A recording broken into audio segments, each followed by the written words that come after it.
The Sunnah of Allah, the way God does things, does not change. That is a concept that should be understood by every Muslim.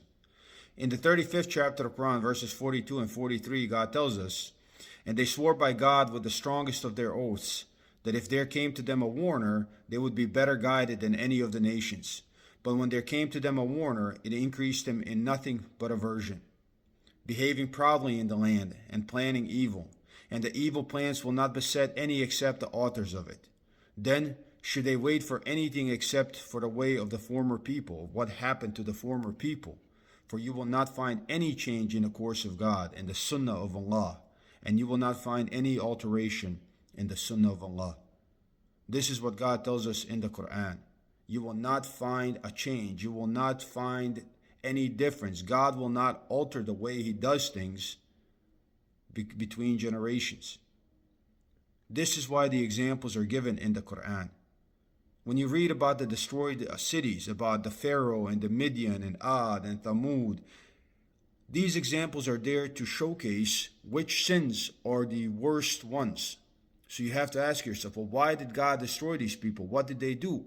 And that is mentioned in the Quran. So if we do what they did, even if we do it on a personal level, these examples are on a societal levels when they all did it, all participated in it. But if we are doing it on a personal level, then we are viewed by God like they were viewed by God. And if every single one of us decides to behave like that, then as a society we become Midian or Ad or Thamud, even though we may call ourselves Muslims. Even the examples of the people of the book are there for us to compare ourselves to them.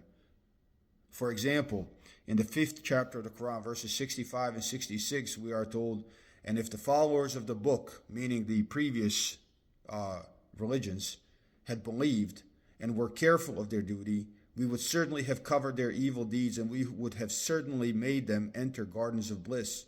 And if they had kept up the Torah and the gospel, and that which was revealed to them from their Lord, they would certainly have eaten from above them and from beneath their feet.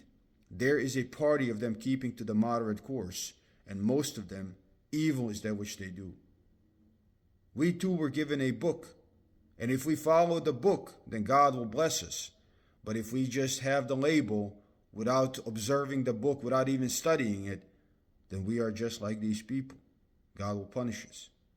Also in the Surah Jummah, we are told the likeness or the example of those who were charged with the Torah but then did not observe it is the likeness of a donkey carrying books. Evil is the likeness or example of the people who reject the communications of God, and God does not guide the unjust people. Again, if we carry this label, Muslims, and we were given the Quran, we were given a book, should we treat it like they treated the Torah? Does God tell us that this was a good example or bad example? This is how we should read the Quran. The Sunnah of Allah does not change. The way that God does things does not change. What people were destroyed for before us, we are going to be destroyed for and thrown into hell together with them.